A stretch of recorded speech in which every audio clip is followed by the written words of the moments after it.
എടാ first അലോട്ട്മെന്റും second allotment third അലോട്ട്മെന്റിൽ കിട്ടാത്ത കുട്ടികൾ നിങ്ങൾക്കാണ് വീഡിയോ നിർബന്ധമായും അവസാനം വരെ കാണാം. എന്തൊക്കെയാണ് പറയാൻ പോകുന്ന കാര്യങ്ങൾ ശ്രദ്ധിക്കുക. അതായത് നമ്മൾ സപ്ലിമെന്ററി അലോട്ട്മെന്റ് നിങ്ങൾ കേട്ടിരുന്നു അല്ലേ? എന്താണ് സപ്ലിമെന്ററിൽ ആർക്കാണ് കൊടുക്കാൻ സാധിക്കുക? ഇതുവരെ അപേക്ഷിക്കുവാൻ കഴിയാത്തവർക്ക്, അതായത് ചില പല കാരണങ്ങൾ കൊണ്ട് അപേക്ഷിക്കാൻ ഡേറ്റിന് അവർക്ക് അപേക്ഷിക്കാൻ കഴിഞ്ഞില്ല. രണ്ടാമത്തെ ആൾക്കാരാ സപ്ലിമെന്ററി അലോട്ട്മെന്റിനായി പുതിയ അപേക്ഷ സമർപ്പിക്കാവുന്നതാണ്.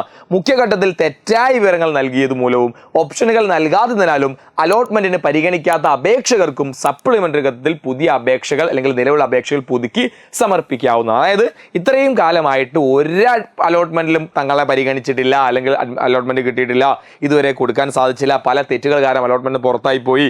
ഈ ആളുകൾ 3 കാറ്റഗറി ആളുകൾ കൃത്യമായി ശ്രദ്ധിച്ചോ. ഇനി ഒരു തെറ്റും വരുത്താതെ നിങ്ങൾ എന്ത് ചെയ്യുക? ആദ്യം മുതൽ സപ്ലിമെന്ററി അലോട്ട്മെന്റിന് നിങ്ങൾ അപേക്ഷിക്കുക. റെഡി? അടുത്ത അതുപോലെ തന്നെ പിന്നെ മുഖ്യഘട്ടത്തിൽ അപേക്ഷിച്ചും അലോട്ട്മെന്റ് ലഭിക്കാത്തവർക്ക് സപ്ലിമെന്റ് അലോട്ട്മെന്റിനായി പ്രസിദ്ധീകരിക്കുന്ന ഒഴിവുകളിലേക്ക് പരിഗണിക്കുന്നതിന് അപേക്ഷ പുതുക്കി നൽകാം.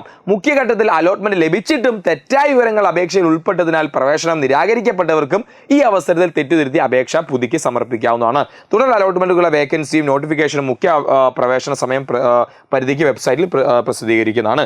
അപ്പം ബാക്കി ഡീറ്റെയിൽസും ഡേറ്റ് ഒന്നും വന്നില്ല. മിക്കവാറും ജൂൺ 18 ശേഷമായിരിക്കും ഈ പറയുന്ന നിങ്ങളുടെ ഈ സപ്ലിമെന്ററി അലോട്ട്മെന്റുമായി ബന്ധപ്പെട്ട കാര്യങ്ങളൊക്കെ വരാൻ വേണ്ടി പോകുന്നത്. എന്തായാലും ഈ ജൂൺ മാസം കഴിയുന്നതോടുകൂടി സപ്ലിമെന്ററി അലോട്ട്മെന്റ് റിസൾട്ടും വരും എന്ന് തന്നെയാണ് ഞാൻ മനസ്സിലാക്കുന്നത്. അപ്പോൾ സപ്ലിമെന്ററി കിട്ടാത്ത ആളുകൾ അയ്യോ എനിക്ക് കിട്ടിയില്ല, എൻ്റെ അമ്മയെന്നൊന്ന് പറഞ്ഞ് നിങ്ങൾ ടെൻഷൻ ആവുന്നു. നിങ്ങൾ കൂളായിട്ടിരിക്കും.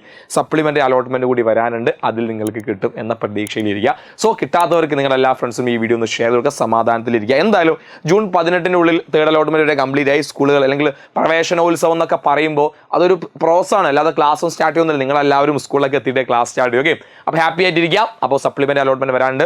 കൂടുതൽ വിവരങ്ങൾക്ക് നമ്മുടെ ചാനൽ സബ്സ്ക്രൈബ് ചെയ്യാൻ നിങ്ങളുടെ ഫ്രണ്ട്സിന് എജുപോർട്ടിന്റെ ചാനൽ പരിചയപ്പെടുത്തി കൊടുക്കാനും മറക്കരുത്. So all the best.